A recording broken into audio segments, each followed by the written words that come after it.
Did you enjoy signing everything away, Mom? My son's voice had sounded so casual over the phone that morning, almost amused, as if he were asking about a dinner reservation instead of my late husband's entire estate.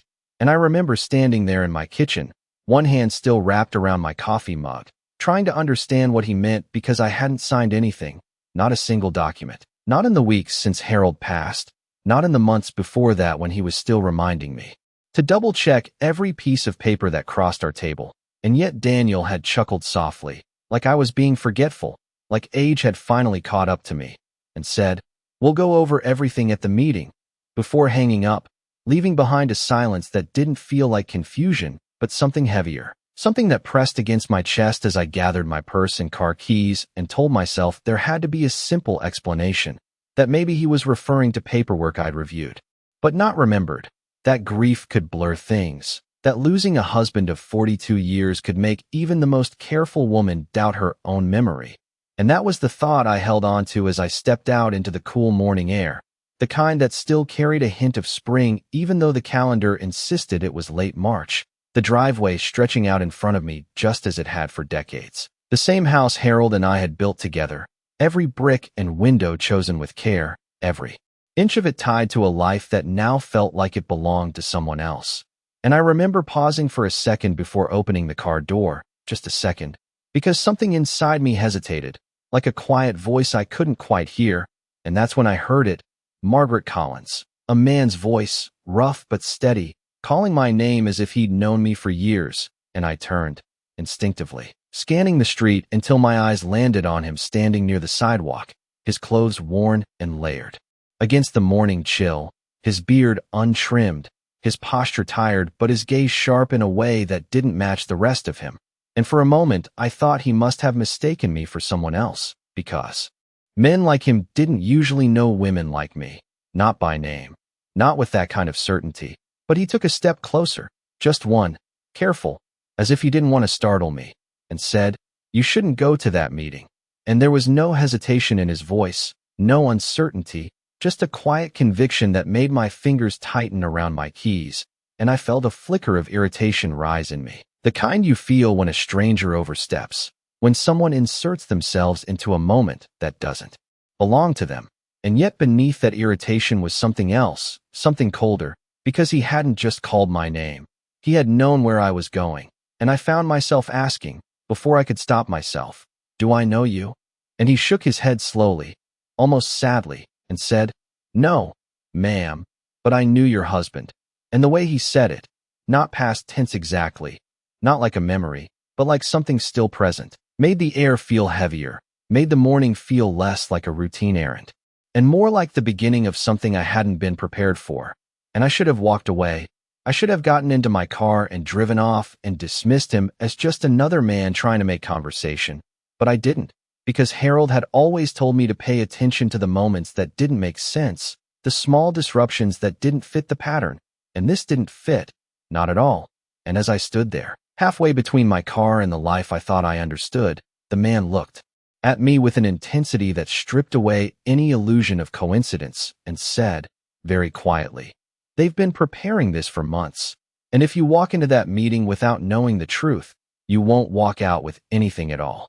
I stood there longer than I should have, my hand still resting on the car door, the metal cool beneath my fingers as his words settled into something heavier than a passing warning. And for a moment I considered dismissing him, telling myself that grief made people vulnerable to suggestion, that I was simply overthinking an encounter that meant nothing. But there was a steadiness in his voice that did not match the usual randomness of street conversations. And more than that, there was the way he had said my husband's name without saying it, as if Harold was still part of the present, not just a memory I carried alone. And I felt something shift inside me, a small but undeniable crack in the certainty I had been holding on to since the funeral, since Daniel had stepped forward with that careful, measured confidence and told me he would handle everything. That I should not worry about paperwork or finances, that I should focus on resting, on adjusting, on healing, and I had believed him because that is what mothers do. We believe our children even when we do not fully understand them. We trust that the boy who once reached for our hand in a crowded parking lot has grown into a man who would never let us fall. and yet standing there in my own driveway, listening to a stranger who seemed to know more about my life than I was comfortable admitting, I realized how little I had actually seen in the past few months, how many small moments I had brushed aside. Daniel insisting on taking the mail inside before I could get to it. Ashley reminding me that certain documents were already taken care of. The way conversations would shift whenever I asked about the estate. Always gentle, always polite, but never quite direct. And I remembered the day Harold had sat across from me at the kitchen table, weeks before he passed. His voice calm but firm as he said, "Maggie, promise me you will read everything twice, even if it comes from someone you trust." And I had laughed then, brushing off the seriousness in his tone, because after 4 decades together there had never been a reason to question the people in our lives, especially not our own son. But now that memory felt different, sharper, like something I had been meant to hold on to but had instead tucked away too easily. And I found myself looking back at the man on the sidewalk, really looking this time, noticing the lines in his face that spoke of more than just hardship, the way his eyes held a kind of quiet awareness, as if he had spent years watching things unfold from the edges where no one else bothered to look. And I asked him, more carefully now, "What do you mean they have been preparing this?" And he hesitated just long enough to make me understand that whatever he was about to say was not something he offered lightly, that this was not a story meant to entertain or alarm, but something closer to a burden he had been carrying. And when he finally spoke again, his voice lowered slightly, not out of fear, but out of respect for the weight of it. "Your husband trusted the wrong people near the end, not because he was careless, but because he thought because it no longer felt like a random warning. It felt like a conversation that had been waiting to happen whether I was ready or not." And he let out a slow breath, the kind that carries memory with it, before answering. "Not me exactly, but I worked for a man who worked for him. Accounting, audits, things people do not pay attention to until something goes wrong." And there was no pride in his voice. No attempt to make himself seem more important than he was, just a plain statement that somehow made it easier to believe him. And I felt my grip on the present loosen slightly as pieces from the past began to move, not fully into place, but enough to create a shape I could not ignore. And I remembered the last few months before Harold passed, the way he had started spending more time in his study, the door closed more often than usual, the quiet conversations he would end as soon as I walked in, always followed by a reassuring smile, always accompanied by a gentle explanation that it was just business, just loose ends he wanted to tie up. And I had accepted that because that is what long marriages teach you, that not every detail needs to be shared, that trust can fill in the gaps. But now those gaps felt less like space and more like something intentionally left unfinished, and I realized I had never asked who exactly he had been working with. Never asked why certain files had been moved from his office to Daniel's. Never questioned why Ashley had suddenly taken such an interest in organizing documents she had never cared about before. And the man in front of me watched my expression change without interrupting, as if he could see the connections forming in real time. And after a moment he said, he started noticing discrepancies, small at first, numbers that did not match, transfers that did not make sense, nothing that would alarm anyone immediately, but enough to make a careful man uneasy. And I felt a chill that had nothing to do with the morning air, because Harold had been many things, but careless was never one of them. And if something had been wrong, he would have seen it. He would have followed it until it made sense, and the idea that he might not have had the time to finish that process settled into me with a quiet weight, not dramatic, not overwhelming, just undeniable. And I asked the question I had been avoiding since Daniel's call. "Are you saying my son knew about this?" And the man did not answer right away, which in itself felt like an answer. And when he finally spoke, his voice was steady but careful. "I am saying that the people closest to the paperwork are usually the ones who understand how to move it." And there was no accusation in his tone, just a statement that left me standing there with a truth I had not yet accepted but could no longer dismiss. And I looked back at my house for a moment, at the windows that had once felt like security and now felt like something else entirely. And I understood that whatever I was about to walk into was not just a meeting about inheritance. It was the continuation of something that had already been set in motion, something that had been unfolding quietly while I was still holding on to the belief that my family was exactly what I had always known it to be. And for the first time since Harold's passing, I felt something replace the confusion that had followed me for weeks. Not anger, not fear, but clarity, slow and steady, like light moving across a room, showing me details I had not noticed before, and I turned back to the man and said, "If there is something I need to see before that meeting, you need to show me now." Because whatever came next, I was no longer willing to arrive unprepared. He studied me for a moment, as if weighing whether I was truly ready for what came next, and then he nodded once, a small, almost reluctant gesture, before reaching into the worn canvas bag slung over his shoulder and pulling out a thin, weathered folder that looked far too organized to belong among the rest of his belongings. And when he handed it to me, I hesitated only briefly before taking it, surprised by how steady my hands felt compared to the storm of thoughts moving quietly beneath the surface, and I opened it there in my own driveway, the morning light catching on the edges of neatly stacked papers, each one carefully preserved, not crumpled or neglected, but treated with a kind of deliberate respect that made my chest tighten before I had even read a single line. And the first thing I noticed was Harold's name printed clearly at the top of several documents, followed by figures and account numbers that were unfamiliar to me, not because I had never seen financial paperwork before, but because these were accounts I did not recognize, accounts that had never been discussed at our kitchen table, and I felt a subtle shift in my breathing. As I turned the page, slower now, more deliberate, and that is when I saw it, a transfer record dated just 3 months before Harold passed, moving a significant amount of money into an account listed under a management structure I did not understand. And yet what caught my attention was not the numbers themselves, but the authorization signature at the bottom, a signature that looked like Harold's at first glance, but the longer I stared at it, the more something about it felt off, not wrong.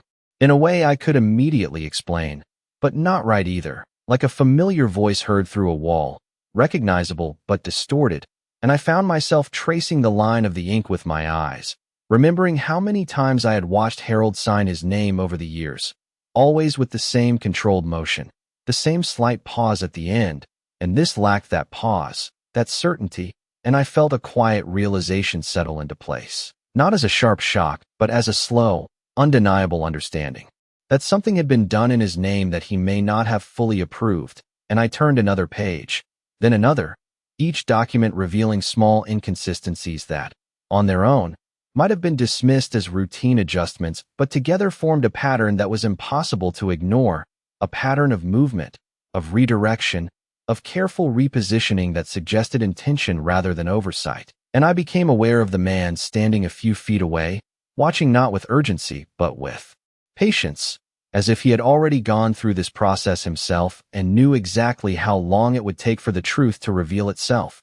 And when I finally looked up at him, I did not feel the need to ask if this was real, because the evidence was already in my hands, solid and undeniable, and I said quietly, "How did you get these?"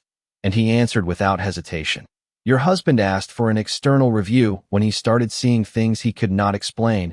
My firm was brought in to audit, and when the findings began to raise questions, the contract was terminated before we could finalize our report." And I absorbed that slowly, the implications settling in layers rather than all at once.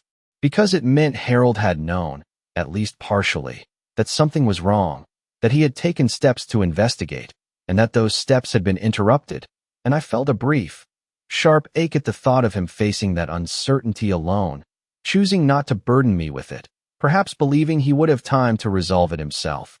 And I closed the folder gently, not out of denial, but out of recognition that I now held something far more important than any explanation Daniel might offer at the meeting. And as I stood there, the morning no longer felt quiet or ordinary. It felt precise, like a moment that had been leading here all along. And I realized that whatever was waiting for me in that conference room was not going to surprise me in the way it had been intended to, because I was no longer walking in blind. And for the first time since I picked up my keys, I understood that this was not about whether I would lose everything. It was about whether I would allow them to believe I did not already know. I closed the folder and held it against my chest for a moment, not out of fear, but to steady the quiet certainty that had replaced the confusion I had been carrying all morning. And when I looked back at him, I no longer saw just a stranger offering a warning. I saw someone who had been pushed to the edges of a story that should have never unfolded the way it did. And I asked him, Why are you telling me this now? Because timing matters, and whatever this was had been building long before.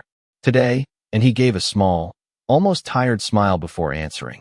Because I tried to raise concerns when it first happened, and no one wanted to listen, and then I lost my position, and after that, I lost everything else one piece at a time, and by the time I understood how deep it went, I was no longer in a place where anyone would take me seriously. And there was no bitterness in his tone, just a quiet acceptance that made his words feel more real, not less. And I considered that for a moment, the idea that truth does not always come from polished offices or neatly pressed suits, that sometimes it arrives in ways that are easy to dismiss if you are not paying attention. And I realized that if I had been in a different state of mind, if I had been more certain of my own situation, I might have walked past him without a second glance, and everything would have continued exactly as planned, just not in my favor. And that thought alone was enough to make me hold onto the folder a little tighter, and I asked him one more question, the one that mattered most now. Is there anything else I need to know before I walk into that room? And he nodded slowly, as if he had been expecting that, and said, They will not expect you to question anything. They are counting on you to trust the process, to feel overwhelmed, to sign what is placed in front of you without reading every line. Because that is what people do when they are grieving. They want things to be simple. And I let that settle for a second, recognizing how closely it matched the way Daniel had been guiding me these past weeks. Always reassuring, always simplifying, always positioning himself as the one who would take care of the details so I would not have to. And I felt something shift again, not into anger, but into clarity, a steady awareness that I could use if I chose to. And I said quietly, They are going to believe I do not know any of this. And he met my gaze and replied, That is your advantage. And I nodded once, more to myself than to him, because that part one understood completely, and I placed the folder carefully into my purse, making sure it was secure, not hidden, just present, like a fact I could reach for when the moment required it. And for a brief second I thought about asking him to come with me, to stand beside me in that meeting and say everything he had just told me. But I knew that was not how this would work, not because he was unwilling, but because the room I was about to enter would not accept him, would not recognize his voice as valid. And this was something I would have to carry in on my own, not loudly, not dramatically, but with the same quiet control Harold had always valued. And I took a step back toward my car, this time without hesitation, and before I opened the door, I looked at him one last time and said, Thank you. And he gave a small nod, not as if he had done something extraordinary, but as if he had simply fulfilled a responsibility that had been waiting for the right moment. And as I finally sat behind the wheel, the familiar interior of my car no longer felt like a place of routine. It felt like a space between two versions of the same day, one where I arrived unaware and one where I arrived prepared. And as I started the engine and pulled out of the driveway, I did not feel rushed. I did not feel anxious. I felt focused, because whatever they had planned for me inside that meeting, I was no longer walking in as the woman they thought I was. The drive to the office building took just under 20 minutes, the same route I had followed countless times over the years. Yet everything along the way felt slightly altered, not because the streets had changed, but because I was seeing them without the quiet assumptions I had carried for so long. And as I stopped at a red light about halfway there, I found myself noticing small details I would have ignored before. The way my hands rested calmly on the steering wheel, the steady rhythm of my breathing, the absence of panic where there should have been at least some. And I realized that whatever I had expected this day to feel like, it was not this. It was not frantic or overwhelming. It was measured, almost deliberate, as if I had stepped into a role I had not known I was preparing for. And I thought about Daniel, about the tone in his voice earlier that morning, the quiet confidence, the assumption that I would arrive uncertain and compliant, ready to be guided through decisions I did not fully understand. And I could almost see the way the meeting would unfold, the polite greetings, the neatly arranged documents, the subtle encouragement to move quickly through the process, to trust the expertise in the room. And I let that image settle in my mind, not to resist it, but to understand it, because understanding the expectation meant I could decide how to meet it. And as I pulled into the parking lot of the firm, a modern glass building that reflected the pale sky above it, I took a moment before turning off the engine, not out of hesitation, but to organize the quiet clarity that had been building since I left my driveway. And I reached into my purse, touching the edge of the folder just enough to remind myself that I was not walking in empty-handed, that there was a version of the story already written inside those pages, one that did not match what I was about to be presented with. And I stepped out of the car, closing the door with a soft, controlled motion, and made my way toward the entrance, my pace steady, neither rushed nor slow, just intentional. And as I entered the lobby, the familiar scent of polished floors and filtered air greeted me, the receptionist looking up with a professional smile that did not quite reach her eyes, and I gave my name, watching as she checked her screen and then nodded. "They are expecting you, Mrs. Collins." And of course they were, I thought, because everything about this had been arranged with precision, and I followed her directions down a quiet hallway lined with framed certificates and neutral artwork, each step bringing me closer to a room where decisions had already been anticipated on my behalf. And yet I did not feel like I was walking towards something being done to me. I felt like I was stepping into something I could now observe, measure, and respond to on my own terms. And when I reached the door, I paused just briefly, not enough for anyone inside to notice, but long enough to settle into the version of myself I would present, the one who would listen carefully, speak sparingly, and reveal nothing until it mattered.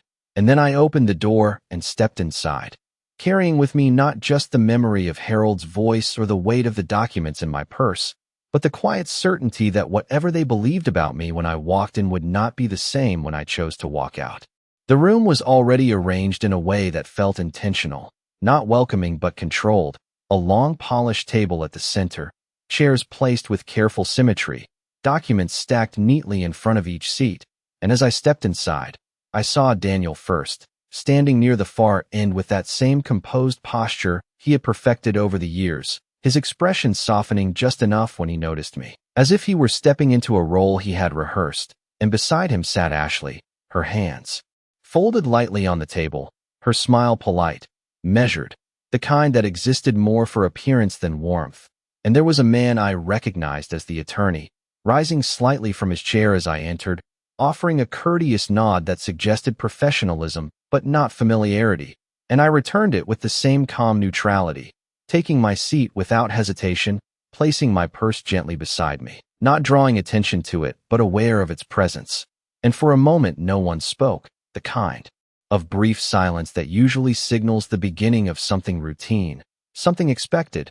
And then the attorney cleared his throat and began, his voice steady, practiced, explaining that the purpose of the meeting was to review the structure of Harold's estate, to ensure that all transfers and distributions aligned with the documented intentions. And I listened, not interrupting, not reacting, allowing his words to settle exactly as they were presented, because there was value in hearing the version they were prepared to give me. And as he spoke, Daniel occasionally added small clarifications, always framed as helpful, always positioned as support, and I noticed how naturally he did it, how easily he guided the flow of information without appearing to control it. And I could see how this would have unfolded if I had arrived unaware, how I would have nodded, trusted, signed where indicated, grateful for the simplicity he offered. And I felt a quiet understanding of just how carefully this moment had been constructed, not through force, not through pressure, but through expectation, through the assumption that I would follow the path laid out in front of me without question. And then the attorney turned a page and slid a document slightly closer in my direction, indicating a section with a pen, explaining that certain assets had already been restructured prior to Harold's passing, that this was a standard adjustment for efficiency and tax considerations. And I leaned forward slightly, my gaze resting on the paper without immediately reading it, giving the impression of someone trying to keep up, someone absorbing unfamiliar details. And I let a small pause linger before asking, when were these changes made? Keeping my tone even, curious rather than confrontational. And the attorney answered without hesitation, providing a date that matched one of the documents I had already seen in the folder. And I nodded slowly, as if processing, while inside that quiet clarity remained steady, unshaken. And I noticed the way Ashley's eyes flicked briefly toward Daniel, a quick, almost imperceptible glance that might have gone unnoticed if I had not been paying attention. And Daniel responded with a reassuring look in return, a silent exchange that spoke more than their words had so far. And I realized then that this was the moment they were waiting for. The point where I would either accept the narrative or begin to question it. And I chose carefully, allowing my expression to remain composed, my posture relaxed.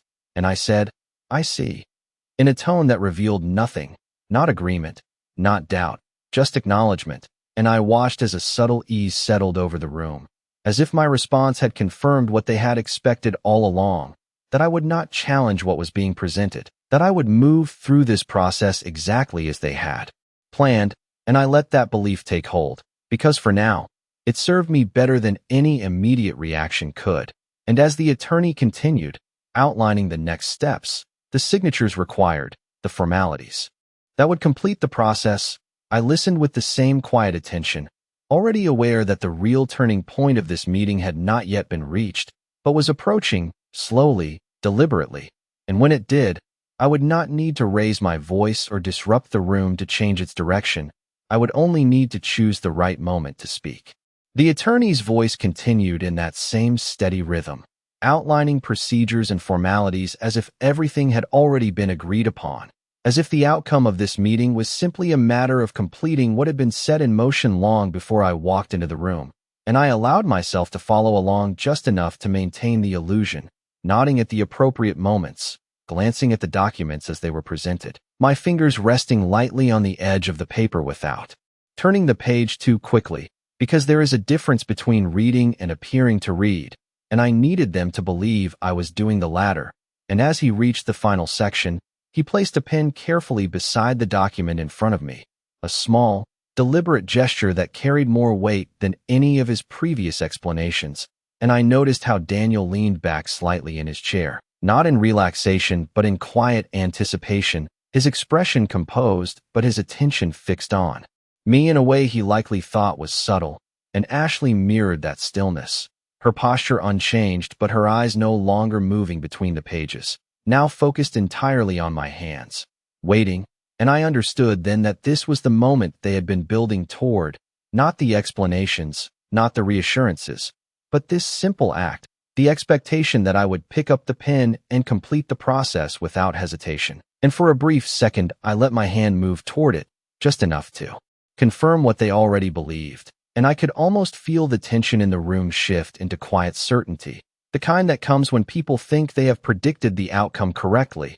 And then I paused, not abruptly, not dramatically, just a small stillness that interrupted the flow without breaking it. And I lifted my eyes from the document to the attorney and asked, "Could you walk me through this section again?" My tone calm, almost apologetic, as if I were simply trying to keep up. And there was a flicker of adjustment in his expression, not concern but recalibration, and he leaned forward slightly, repeating his explanation with the same measured clarity, pointing out the efficiency, the alignment with prior arrangements, the benefits that had already been secured. And I listened, allowing him to finish completely before responding, because timing matters, not just in what you say, but in when you say it. And when he was done, I nodded once, slowly, and then reached into my purse, not hurried, not hesitant, just deliberate. And I could feel the shift in the room again, subtle but unmistakable, the kind of change that happens when expectation begins to slip. And I placed the folder on the table in front of me, not sliding it across, not presenting it as evidence, simply setting it down within view. And for a moment no one spoke, the silence stretching just long enough to draw attention without forcing it. And then I opened it, turning to the first page with the same quiet care I had used in my driveway, and I said, "I noticed something this morning that I would like to understand before we move forward," keeping my voice even, almost conversational. And I watched as Daniel's expression held for just a fraction longer than usual before settling again, as if he were deciding how to interpret what he was seeing. And Ashley's posture shifted almost imperceptibly, her hands tightening slightly where they rested on the table, and the attorney's gaze moved from me to the documents and back again. And in that moment, I knew the direction of the room had changed, not dramatically, not loudly, but in a way that could not be undone, because what had been a process they controlled had now become a conversation they had not prepared for. And I turned the page toward them just enough to make the header visible, not pushing it forward, not forcing them to read it yet, just allowing its presence to exist between us. And I said, "These transfers, these signatures, I would like to go through them carefully, one by one, and there was no accusation in my tone, no raised voice, just a quiet insistence that carried more weight than any confrontation could have. And as I leaned back slightly in my chair, my hands now resting calmly on either side of the folder, I could see it clearly in their faces, not panic, not even fear, but something far more telling. The realization that the version of me they had expected to guide through this meeting was no longer the one sitting across from them. For a moment, no one reached for the folder, not the attorney, not Daniel, not Ashley, and that hesitation, that single pause, told me more than anything they could have said out loud, because people who are confident in what they have presented do not hesitate to examine additional information. They do not measure their reactions so carefully. And I allowed the silence to remain just long enough before I gently turned the first page fully toward them, my fingers resting lightly at the edge as if I were simply guiding their attention rather than challenging them. And I said, "This signature here, it looks like Harold's, but it is not consistent with how he signed his name," keeping my tone neutral, observational, not accusatory, and the attorney leaned forward first, adjusting his glasses slightly as he studied the document, his expression tightening in a way that suggested recognition rather than confusion. And I saw the moment he understood that this was not a casual question, that this was not something that could be dismissed with a general explanation about standard procedures. And Daniel shifted in his seat then, a subtle movement, but one that broke the stillness he had been maintaining so carefully, and he spoke, his voice calm, but just a shade too quick. "Mom, these documents were all handled professionally. Everything was reviewed," and I turned my gaze to him, not sharply, not with confrontation, just steadily, and said, "That is why I would like them reviewed. Again, together." And there was a weight in that word "together" that changed the dynamic of the room, because it removed the distance they had been relying on, the separation between what was presented and what was understood.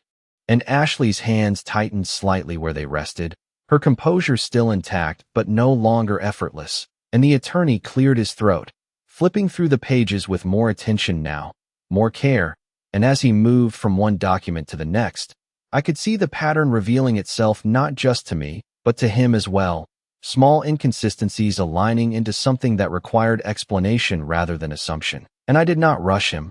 I did not fill the silence. I simply waited. Because this was no longer about presenting what I knew. It was about allowing them to see it for themselves. And when he finally looked up, there was a shift in his expression, not dramatic, not accusatory, but unmistakable, the kind of professional recalibration that happens when new information changes the foundation of what is being reviewed. And he said, carefully, "Mrs. Collins, I think it would be best if we pause before proceeding with any signatures." And Daniel's reaction to that was immediate, though controlled. "Is that really necessary? Everything has already been arranged." And I could hear the effort in his voice now, the attempt to maintain the structure that had been so carefully built, and I let a small breath pass before speaking again, my voice steady, almost gentle. "If everything is in order, then taking the time to confirm it should not be a problem."